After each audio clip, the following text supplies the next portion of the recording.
I am transgender. Growing up, it was scary. I didn't have anyone to talk to. My family didn't understand. It's a struggle to be real. Society, for some reason, doesn't want people to be real. I've come across a lot of transgender children in the world, and I want to do everything in my power to make sure that they don't go through the things that I went through. It doesn't matter what gender you are. It doesn't matter what you look like. It just matters, are you a good person? I want someone to know it's okay to be transgender. It's okay to discover that you're not transgender if you think you are. It's okay to be gender fluid. It's okay to be gender neutral. It's okay to be gender non-conforming. It's okay to be male. It's okay to be female. It's okay to be gay, straight, lesbian. It's okay. Just please be a good person. Be kind.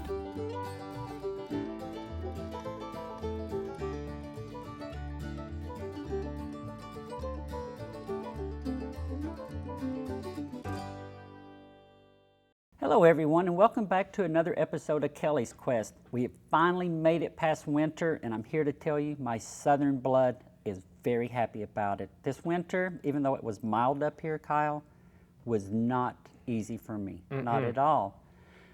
But celebrating coming on the other side of winter and celebrating life and celebrating spring, I feel very fortunate that I am bringing on the episode today my guest, Kyle Megrath.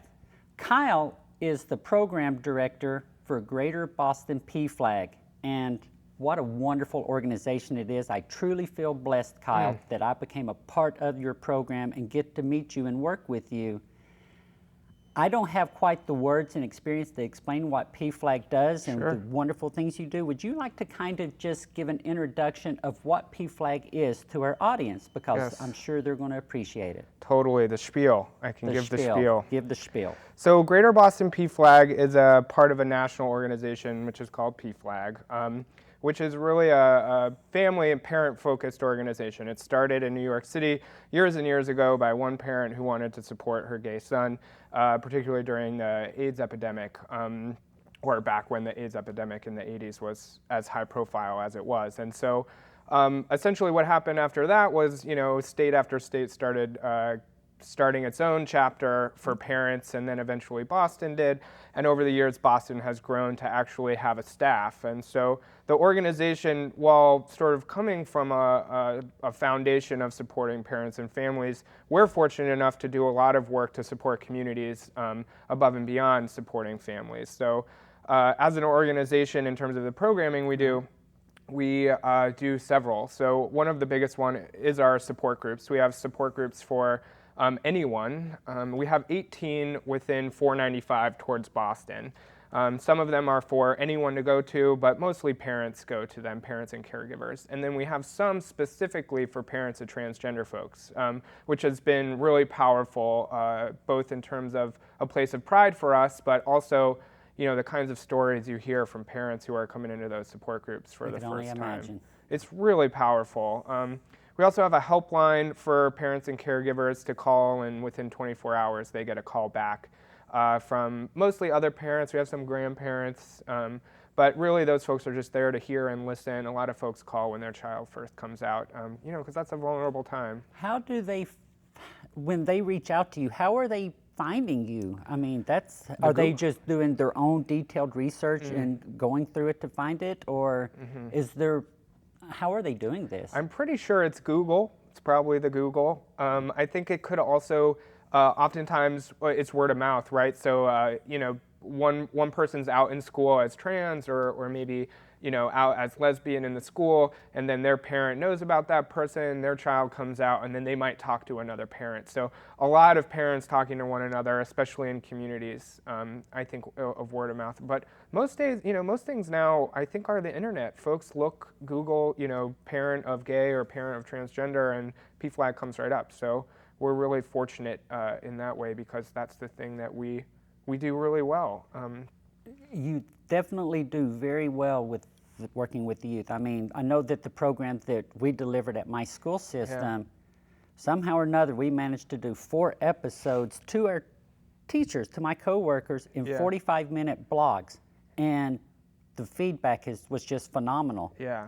The people that were touched by it will never know, because I've had people come up to say, I've got a transgender kid in my classroom. I now know what to do. Thank you. Yeah. And who knows now what that little kid having that support is going to do in the future. Yeah. I mean, we don't have any idea. Yeah, it's amazing. And that model that we used at your school was particularly powerful, I think, for 2 reasons. One is we totally catered it to what the school could do. You know, the school said they could do, 6 45-minute blocks, and that's all they could give us. And, we packed an hour-and-a-half long training on supporting and engaging trans students in schools into 45 minutes, which was a challenge for us, but I'm sure. There's no way to say no when someone calls and asks for help. So, but, to be totally honest, I think the real power in those opportunities were, you and your coworkers' stories. Those, I think, even seeing people go up to you afterwards, it was like very clear that, the power of story is so much of what changes hearts and minds. When people hear so much from the media and from, politics and everything about particularly trans folks, they carry all of these stereotypes and all of this weight and BS, frankly, where it gets to the point where hearing a personal story, I find, can, melt away a lot of preconceived notions about people faster than any article in a newspaper, because it's someone you work with. It's someone you're... And now you know someone that's transgender. Right. And my guess is that everybody at this point probably knows somebody that's transgender, whether that person has told them they're transgender or not. Right. I'm beginning to learn that I'm not alone. Even down in Tennessee before I moved up here, I wasn't within the community because there weren't any large organizations that truly I felt could understand the transgender community. And then I come up here and I fall into several organizations, including PFLAG, that are just doing all of these wonderful things all over the place. And the fact that y'all just keep persevering with it, because it can't be all positive. I mean, there has to be times when there is a school that says, no, we don't want you here. So there has to be some kickback to it, but the perseverance of PFLAG to be in existence for as long as it has. Yeah. We have that helpline I was talking about. We have the support groups, and then we also have a one-to-one program. So the one-to-one program is someone usually calls our helpline or emails us looking for support, a parent or a caregiver. And when I say caregiver, what I mean is, not everyone is, with their biological parent, particularly LGBTQ folks who go into foster care systems or, are homeless and then, find any place they can go. So caregiver is really anyone caring for an LGBTQ person. And so our one-to-one program is that essentially you kind of get a support advocate person on the other line of a phone, or you meet in a public place, and it's a person who has a child who identifies similarly to this particular parent, and you can talk through some of the experiences. And what's been really powerful for us in that particular program is helping parents navigate the healthcare system with other parents of trans folks, Wow. because it's a murky, not great territory in terms of even here in Massachusetts. So other programs we have and how we sort of got to start working together is our Safe Schools and Communities program, where we'll go to schools, businesses, corporations, and do a lot of different kinds of work. We do a lot of trainings on supporting and engaging trans folks, allied trainings.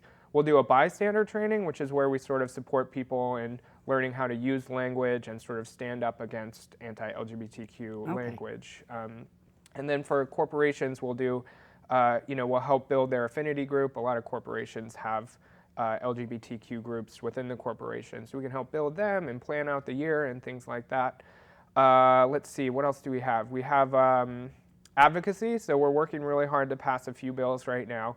The ones that we're focusing most on is a public accommodations bill, which allows trans folks to feel safe and comfortable in any place that serves the public. That could be a restaurant, a hospital. So glad to talk more about that. And Yes. then we're also doing some work on a conversion therapy ban bill, which is basically for minors, anyone under 18, banning the practice of conversion therapy, which is trying to make gay people straight or trans folks cisgender. And so that's been really powerful for us. We're also trying to, we're starting to look into how to support some of the work around getting comprehensive sex ed in schools. There's probably one or two others that I mean, that's a bucket full right there. It's a lot of work. Are you kidding me? I guess the conversion therapy is, I've always found ironic because I can't imagine that it's ever stuck with anybody, Yeah. ever. I don't imagine that anybody could tell me that I'm a male and I would believe them no Right. matter what technique they used or anything. I might pretend. So I think that's a big one there because minors, they don't have a voice. They don't know how to Right. stand up for themselves yet. So thank Yeah. you for that one. Totally, and you know, a lot of the foundations in the past were, you know, based on religion and Christianity. And anytime I talk about religion, it's important to say that there are some people of faith who don't support LGBTQ people, but there are a lot of people of faith who love and accept people Yes. as they are. But conversion therapy was really rooted in some religious sort of fundamentalism.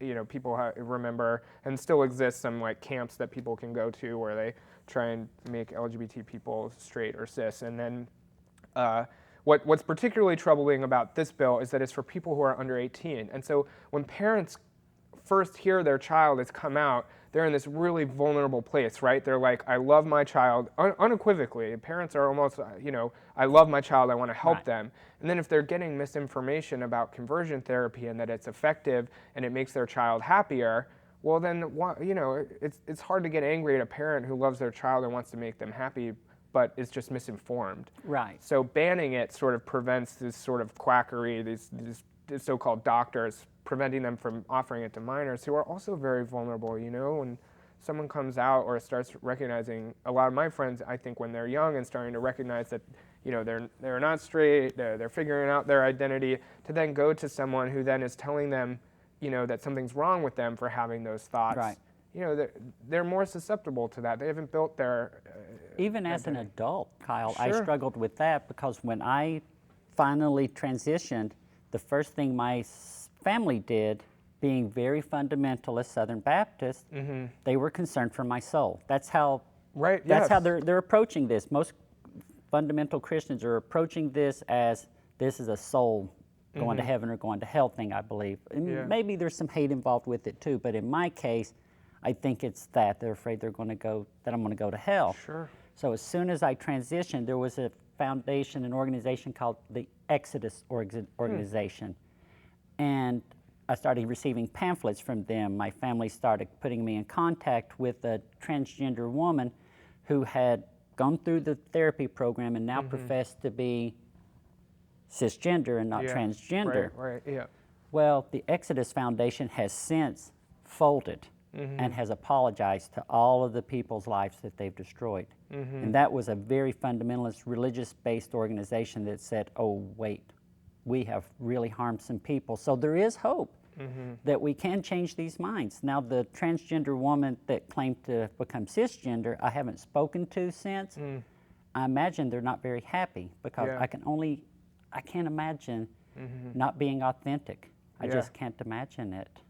Yeah, me either. It's hard, you know, you think about the military and all of the don't ask, don't tell stuff, and then, you know, trans folks still aren't really allowed to be out in the military, and some are. So it, you know, that's complicated too, because it, you know, it's, you know, hearing from the powers that be that you can't be authentic, and, you know, that's not sending a good message to people in any way, shape, or form. But in this bill that's right now I think it's going to come up It is for a vote here soon, the accommodation bill. I'm very proud of Massachusetts that they're taking this step to say, listen, you can't discriminate against somebody. You just can't. People are equal, and it's that simple. Yeah. And it couldn't have been an easy fight. It just couldn't have been. Yeah, definitely not. You know, there's a sort of sad history about this particular bill is I think somewhere in the early sort of 2010, 2011 time was a bill passed that added gender identity as a protected class and things like credit and housing, or credit and loans, housing, job security. So in that way, Massachusetts is really progressive. The sort of unfortunate thing that happened then and is happening all over our country is that people get really up in arms, or some folks who don't get it, get up in arms around the use of bathrooms. And so as soon as people start hearing about that, they're less inclined to pass this public accommodations aspect. And so that was left out of the bill. And so since then, organizations like PFLAG and the Mass Trans Political Coalition and Mass Equality have been working really hard to try and get public accommodations. And this law, like so many others, is really important because while it is powerful, the true sort of story and the true rhetoric around bathroom use for trans folks is not that they're looking to harm someone in the bathroom, but they're getting harmed in the bathroom. Yep. Trans folks are assaulted, policed, kicked out, sometimes killed based on bathroom usage. And so while so many people are talking about trans folks going in and preying on people, so often it's the opposite, which, as a cisgender person, I say with, I've never once in my life experienced someone saying I'm not in the right restroom or. It's happened to me a couple of times in Tennessee. Mm-hmm. Actually, it was in an LGBT bar. I went into the women's restroom, and the women that were patrons there reported me, and I was escorted out by the bouncers. Wow. In Knoxville, Tennessee, in 2007. Wow. So, but sadly, I love Tennessee. Mm-hmm. I absolutely, the state is beautiful. I have the most amazing friends ever down there. I really do. And I went and visited last week, and I fell in love with my friends again. Everything about Tennessee that made me stay there for 49 years, I fell in love with. And then I hear the stories about they are passing laws to discriminate right now. Yeah. They just defunded the cultural diversity program at the University of Tennessee. Wow. And what they're doing with the money is they're giving the money to minorities, mm-hmm. and they're trying to get decals for the police cars to say, "In God We Trust." Wow. And I don't know if it's true or not, but it always seems like the people that are in power like to pit minorities against each other. So let's take the money away from cultural diversity and give it to minority students. Yeah. And it just seems like something that happens a lot in the state of Tennessee by the people in power. The people that I run around with in the disc golf community, the greatest people ever. Yeah. I just love them to pieces. Mm-hmm. And they're telling me that their hearts are breaking right now. They're ashamed of their state. Yeah. Yeah, and you can imagine, that stuff, it's easy. Of course it affects LGBT, particularly trans people, the most when things get defunded or just less awareness and spotlight is sort of put on these important topics. But the truth is it affects everyone. Mm-hmm. As an ally, I know that my friends are going to be happier if they know that the law is going to protect them. Yep. And it's interesting the bathroom story you're talking about in Tennessee, because I feel like there's this preconceived notion sometimes that people have about how lesbian, gay, and bisexual people understand gender identity and trans folks just by the fact that they're included in that acronym. And the sad truth of the matter is that there's a lot of education that needs to happen there too. Yes. And that Dr. Hopwood, who's one of the lead sort of trans healthcare team folks at Fenway, always starts his presentations off that way by saying, just because there's a T in that acronym does not mean that everyone who's lesbian, gay, and bisexual understands or doesn't experience transphobia with the worst of them.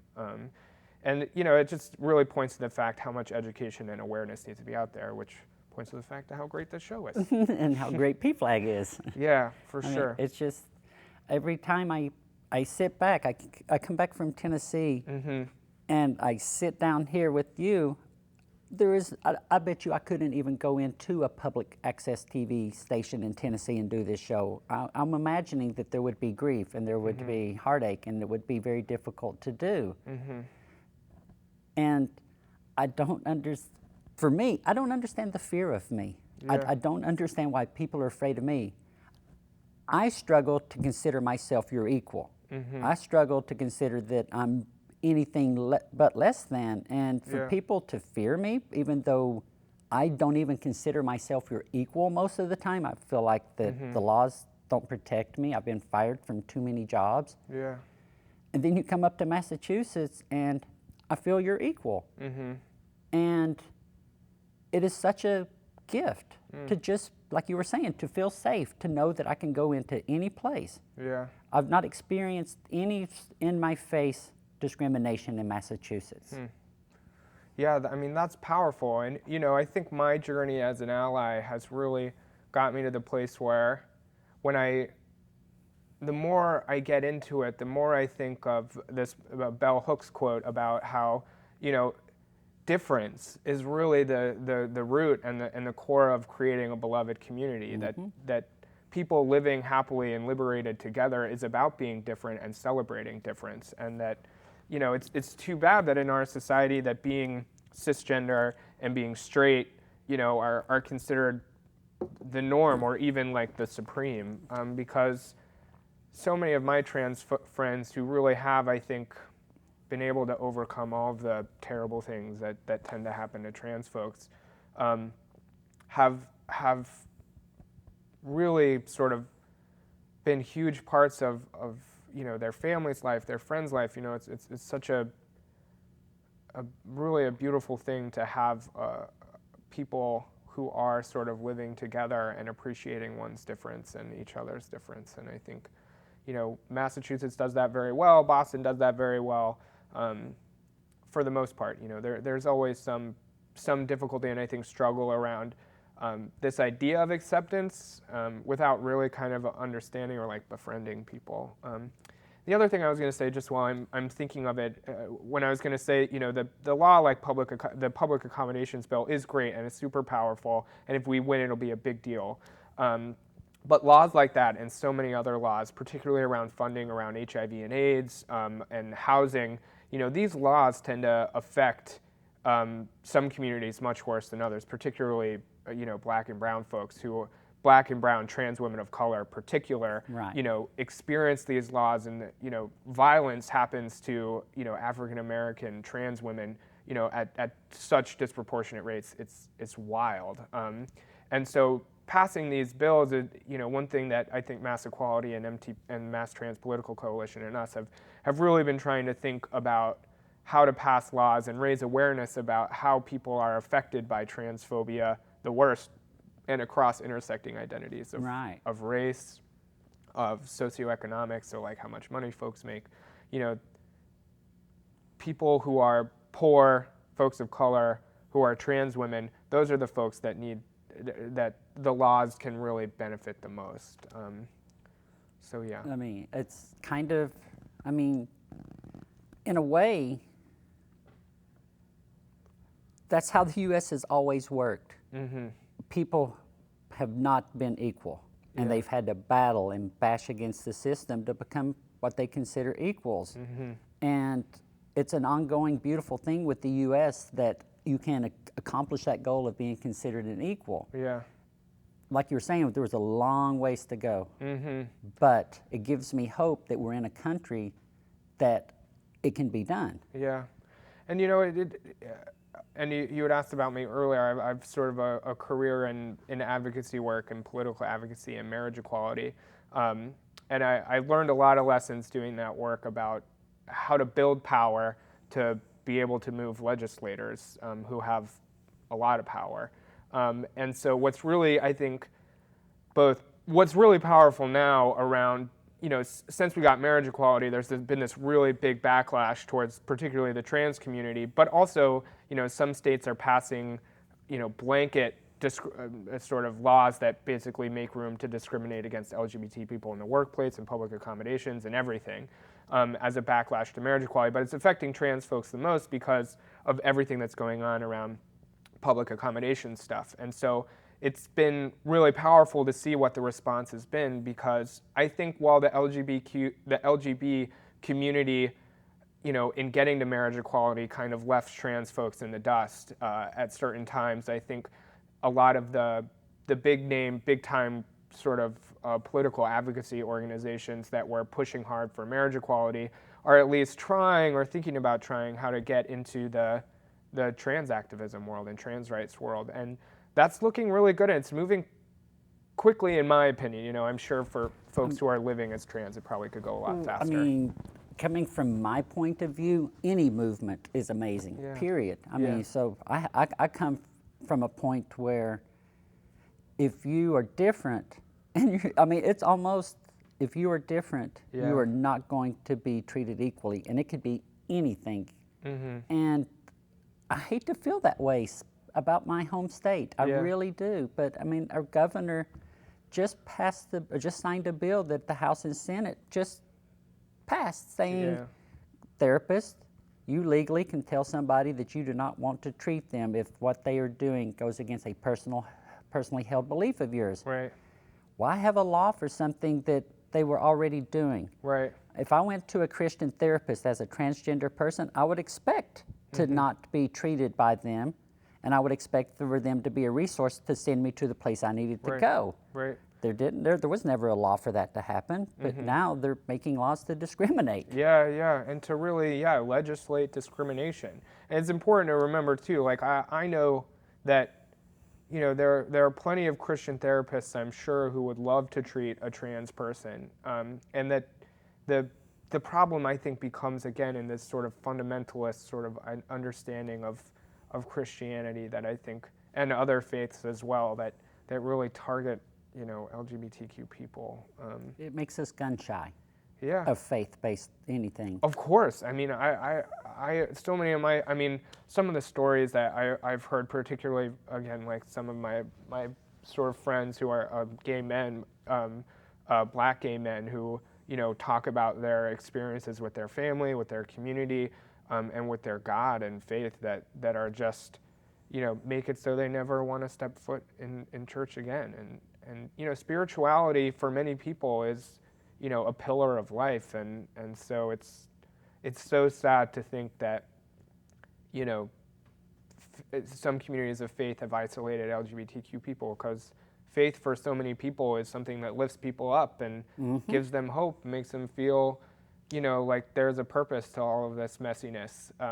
And then to try and hold that and also hold being discriminated against and really targeted from the pews is too bad. But, you know, as soon as I start talking about that, it's interesting, because I have a couple friends who are devout Catholics who go to, you know, worship every Sunday, who, you know, are LGBTQ, and they, for whatever reason, you know, they find their way through the kind of difficulty to still have a relationship with God. That's the beauty of life. Yeah. You can figure out a way to make it. I mean, even if you have to go into I mean, you know, for me, going into a church is very trepidatious, because I come from a lot of negative recourse from the churches, a lot of pressure to conform, a lot of pressure that I'm no good. You know, things that, me being transgender, I chose to do this according to them, you know. It was just like, and you know, and you can't battle. I don't really know how to battle against someone that thinks I'm going to hell for what I'm doing. I don't know how to battle that. All I have to do for my personal held belief is know that I'm a darn good person. Yes. I do everything I can to be nice to other people. I try to do my best economically to carry my own fair share in the world, so I'm not dependent upon other people. All the things that other Americans want to do. Yeah. And I had to find my spirituality elsewhere, because it's a huge part of my life. And so I had to go out and find nature. And exercise, and being in a community of like-minded people that understand that nature, I understand a tree. I don't understand people. Right. Well, we should talk off camera about that. I'm trying to get more into camping, because I've not always had such a great sort of outdoor relationship. Camping to me was always like in a cabin with air conditioning. So I am looking forward to a couple camping trips this summer, intense with no air conditioning. My next camping trip is to New Hampshire. Oh, nice. And we're going to be in a castle, though. Oh, that We've doesn't sound rented too a bad. castle to stay in New Hampshire. Yep. So I don't know if I'll be the best one to go sleep on the dirt with you. Well, But I'll go eat leaves with you and go roll around and get dirty with you. I'll do all of that with you, and then go sleep in the castle. That sounds pretty nice. One thing I do want to ask you is terminology. Yes. There is so much confusion, even amongst, like when we were doing our presentations at the school, teachers had so many different questions because the language is changing daily. It really is, yeah. So I don't feel equipped to really go into the detail. I can tell you what being transgender means for me. Absolutely. I can tell you what being a lesbian means for me, but I can't tell you what gender nonconforming, gender queer. Yeah. I can't put it into perspective as well as possibly somebody that's done it for a while. Could you maybe enlighten our audience, please? I can try my best. So, Thank you. You know, there's some important caveats though. So one is I just, want to identify too that as someone who's an ally and who's straight and cis, like I, can't speak for anyone. And one thing that I always say, and you've heard us say when we're doing trainings, is that we hate labels and we hate boxes because oftentimes those are created for people like me, cis straight people, to understand something about someone, so that when someone says they're pansexual, well then I can in my mind put them in that pansexual box and then be a little less scared of, how they experience romantic and sexual attraction. So oftentimes I think those boxes are not created with the spirit of like people can just be who they are in all of their complex intersecting identities. You don't have to fit into one of those boxes. Exactly. You can fit in all of them or none of them. Right. Okay. And that said, I mean, I think what's happening now is as more folks are claiming identities, naming identities, is it is giving people an opportunity to. I mean, there is some merit, or I've heard people talk about, yes, Kyle, that's wonderful that you don't think boxes are important and blah, blah, blah, blah, blah. But, when I first heard the word transgender, I was like, oh my God, that's me. Like, that I finally have a word to describe what's going on with me. So everything's complex. But essentially the sort of way that I train on it is helping folks understand sexual orientation and gender identity. Okay. And you've probably seen our gender unicorn about 1 million times. But the gender unicorn breaks it out into gender identity, gender expression, sex assigned at birth, gender assigned at birth, and then romantic and emotional attraction and sexual attraction. And so depending on where you are, and then it sort of has a male masculine scale, of feminine female scale, and then an other scale, which isn't great terms, but basically giving folks room to kind of not identify as male or female or both or whatever. And so it's just an opportunity to sort of plot in a way that folks can feel like, whatever the terms are, that, I all of these intersect in a way. Right. But naturally, as we get into, sort of the LGBT aspects of it, lesbian is someone who's a woman, or someone who identifies as a woman who is sexually and romantically attracted to other women. Same thing for men who are sexually and romantically attracted to other men is gay, and a lot of folks in the community that I know who are lesbian women or whatever, identify as gay women. There's a lot of sort of movement there. So often I hear people say, oh, kids these days, they're coming up with all of these new terms and identities, and I think that that's sort of a misnomer, because I think, as more acceptance comes, more people can kind of explore and think about who they are, and I have no doubt that pansexuality and asexuality and genderqueer people have been around for eons. Right. It's just a matter of that term not existing, so, or not being what we call it now. So, the other things I'm always eager to sort of raise awareness around. Obviously, transgender is someone who doesn't identify with their gender assigned at birth. So there are a couple things I always make sure to raise awareness around, and one of those is that their asexuality is a very commonly misunderstood term. So asexuality is someone who doesn't experience any sexual or romantic attraction. And some there are some other terms where folks experience romantic attraction without sexual attraction, but for the friends that I have who do identify as asexual or aromantic, is basically that's not because they haven't met the right person. They just don't experience those things. Right. And then, and if I can clarify, yes. An asexual person could be cisgender, transgender, Absolutely. gender nonconforming. The two are Right. two separate things. Yeah, so it's interesting, when I think about gender and sexuality, they're sort of different and also intertwined, right? So someone could be born a male, identify as a woman, be a trans woman who's attracted to other women, and that makes that person could identify as, gay or lesbian. So your gender has to do with your sexuality and who, what term you sort of claim as your identity, but it's complicated, and that's why one of the other caveats is, whatever someone identifies as, it doesn't tell you that much about them. They might be a gay trans man, and then that doesn't tell you that much about them. It's important to kind of do your own research as an ally, or if it's a good friend, to be able to ask, like, what's that like? How's that going? Have you met someone? Right. I mean, that's my last episode that I did was on dating. And one of the hardest things for people to understand is I transitioned. Yeah. But I'm attracted to women. And I was attracted to women before I transitioned. But I'm slowly evolving to where I don't know if I would call it pansexual, but I'm really attracted in a soul, in a type of person. And if that person happens to be whatever, if I'm attracted to them, I'm discovering that I'm attracted to them.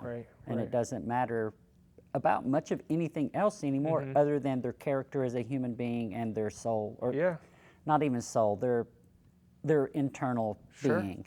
Yeah, and I just think, like I said, it's nice to have all of these boxes and labels and opportunities for people to claim identities, and I also think understanding all of this as fluid and that people are on journeys, and to not, for me as an ally and other allies, to not really get lost in if someone goes from evolves or quote unquote changes or discovers a new part of their identity, that's great.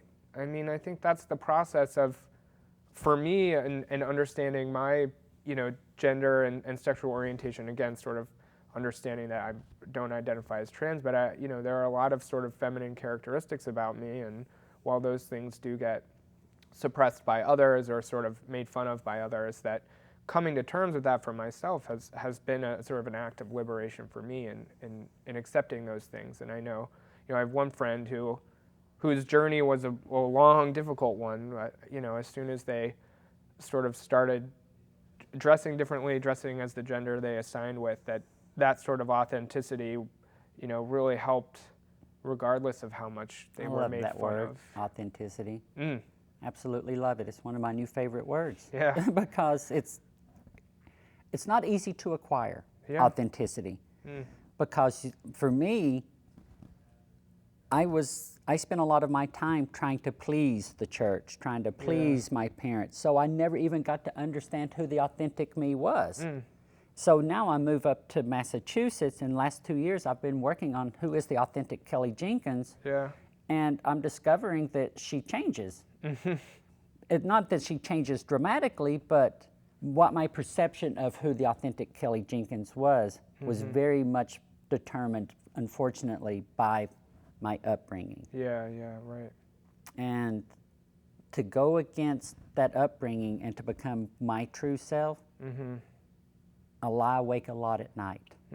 Because you put yourself out there in a way that you've never done before. And my show, I open myself up for love, but I also open myself up for ridicule. I open myself up for a lot of different things, but being authentic is by far the most precious gift a human being can have, in my opinion. That and the love of other humans. But if you can be authentic to yourself, other people are going to love you. Unless your authentic self is evil and mean, then maybe don't be authentic. Maybe figure something else out. Well, I think that makes this show even more powerful, and the public speaking that you do more powerful. Because I think that, to be able to be in front of a room and be as authentic as you are when you share your story, in the vulnerability and the power and the, being able to talk about your past and where you are now, and that stuff, that really has such an impact on people, I think. And I think a big part of that really has to do with when I see folks being authentic and making space for them to express their authenticity, it gives permission for everyone else to do the same.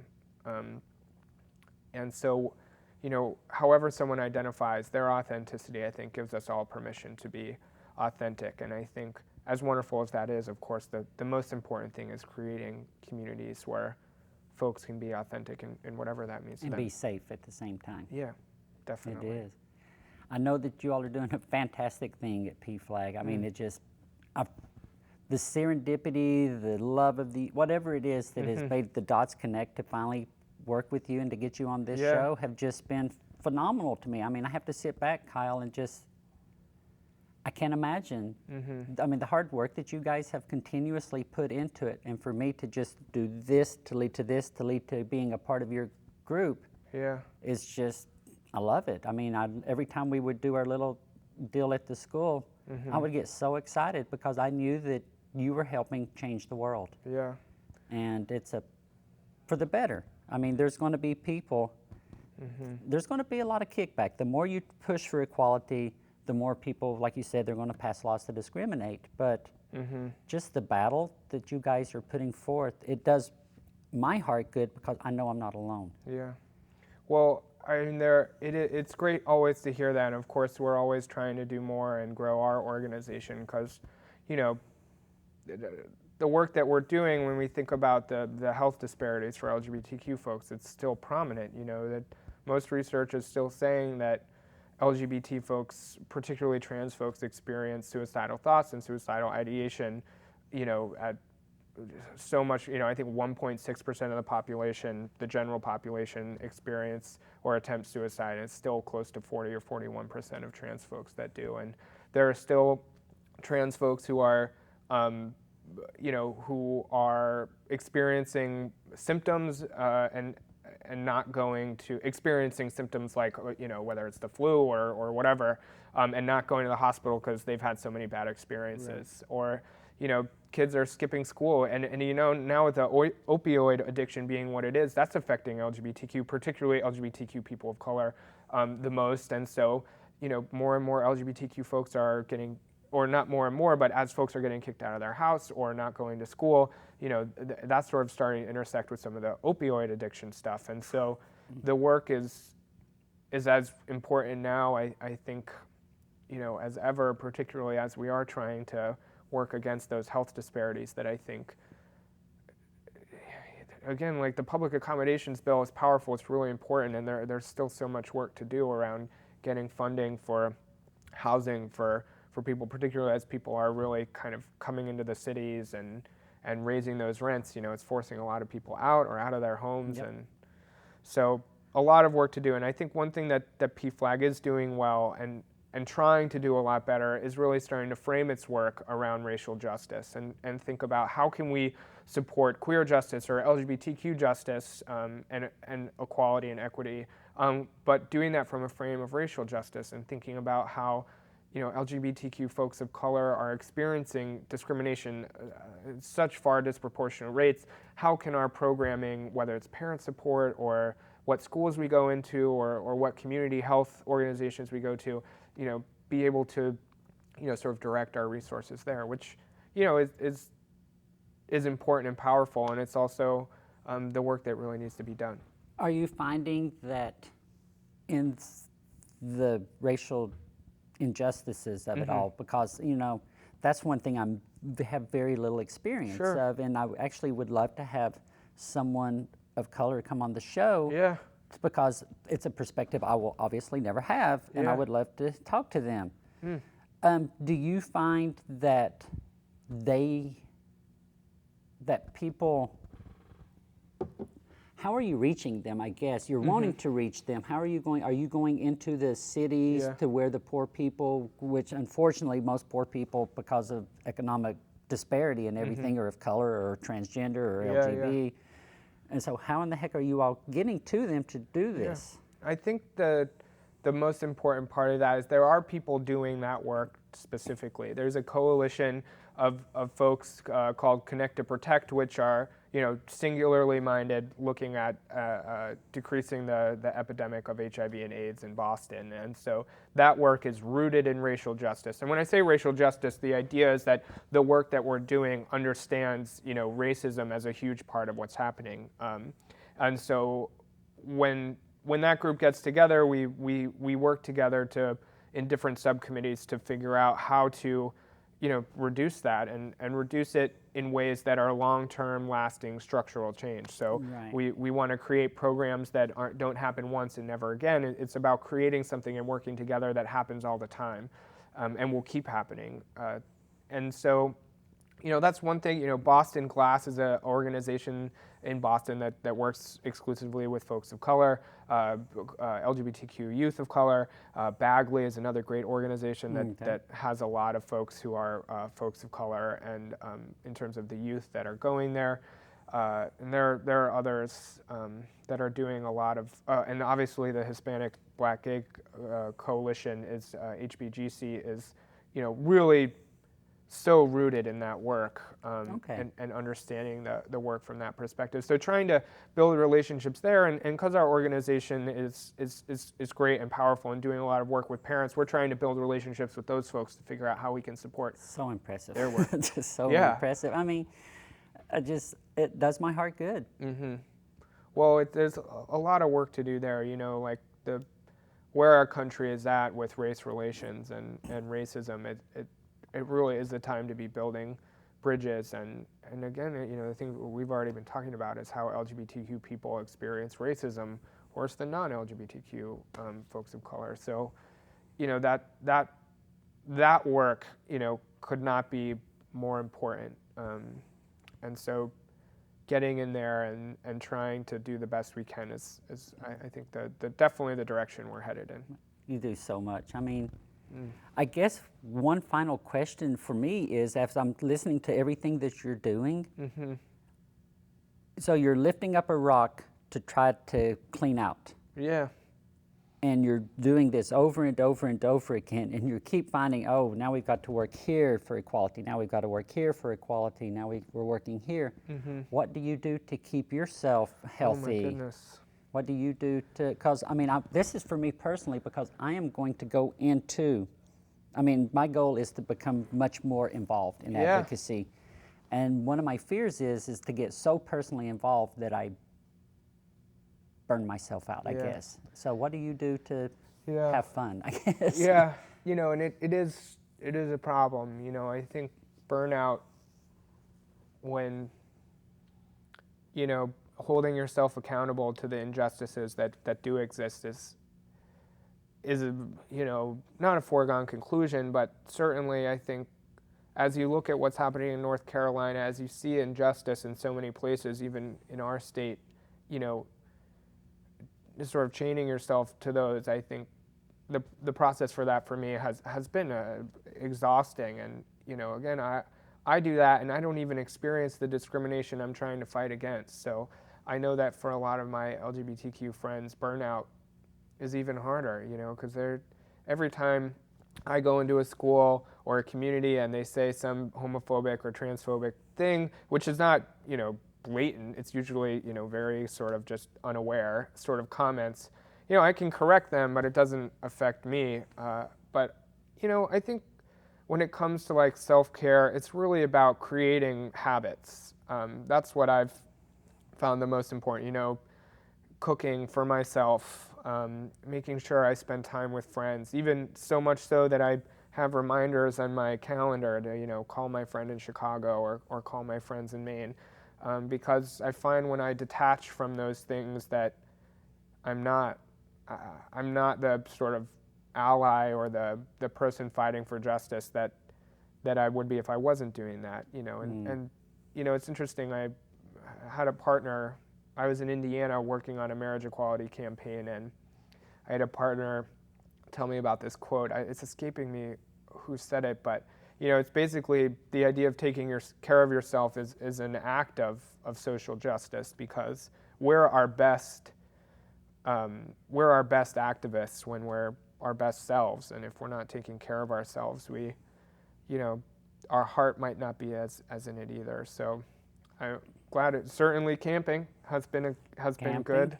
Disc golf. I know you do disc golf. I'll go camping with you if you'll play disc golf with me. I would love to play disc There golf. we go. I played it once. It's challenging. It's not easy. I think for me that it is part of my coping mechanism Yeah. to go out there and play because it's in nature. I love, it's the one place where my body is my ally. Yeah. Most times, sometimes I'll hit a tree with my disc and that's then powerful. I look at my hand like, why did you do that to me, hand? How dare you? Yeah. But it teaches me so much about life. Disc golf does. It teaches me humbleness because as soon as I get full of myself, I make a horrible shot. It teaches me to look at bad shots right in the face. So if I make a bad throw, I have to face it because if I turn around in disgust to not look at my throw, I don't see where my disc went and I lose it. So Yeah. it teaches you how to face your problems and your mistakes. And it just, I see hawks flying around everywhere. Yeah. And it's just, so for you, it's creating a pattern. Yeah.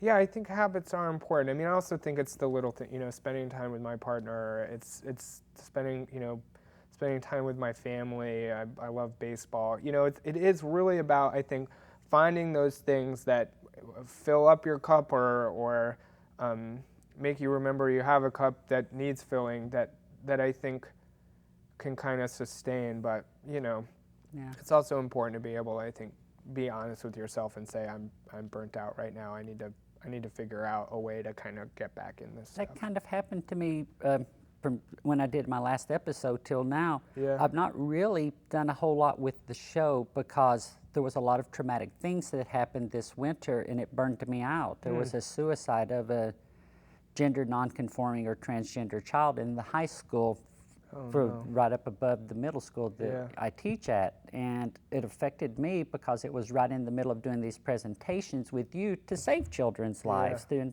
And Yeah. I didn't completely take it personally, but it's like, I wished I was here 3 years ago and maybe, who knows?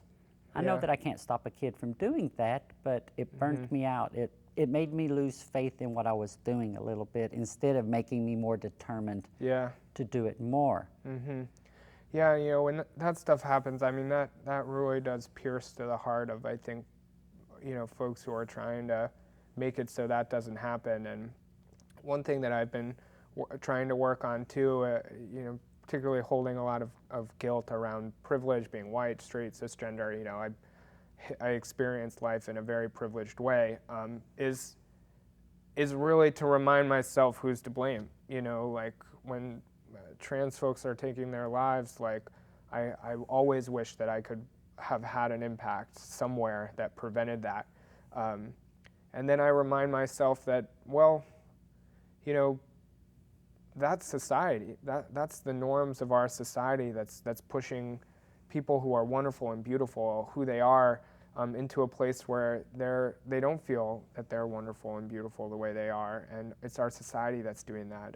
And you're doing amazing stuff, and there's a lot of people doing amazing things to work on society, because that's really who's to blame.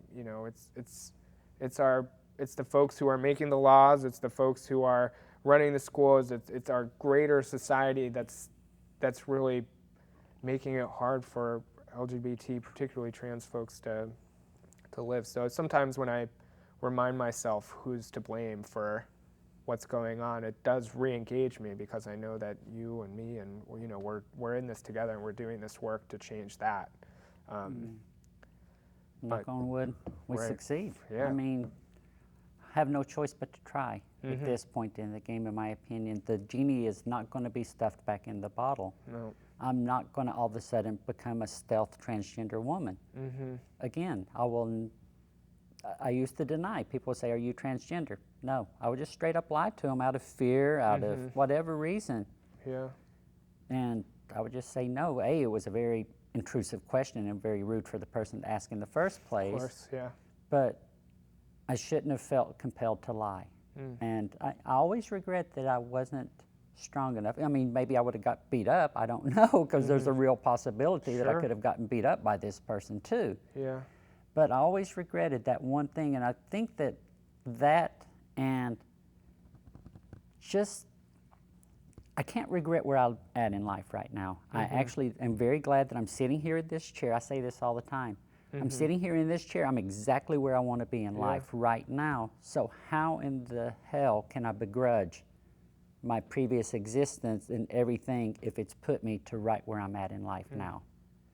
Well, I love those thoughts, and I just really appreciate you a lot. And I think, when I've had opportunities to work with you, and we as an organization sort of walk a thin line of tokenizing, and I think working to be intentional about who's in the front of the room. And so, of course, we're always looking to include diversity in our speakers panels when we go into audiences. And I think one thing that's incredible about this show and you finding opportunities to speak is that, it's like you said, you're sort of putting yourself out there. And for me, and all of the feedback I get from teachers and students is that, to see someone who is,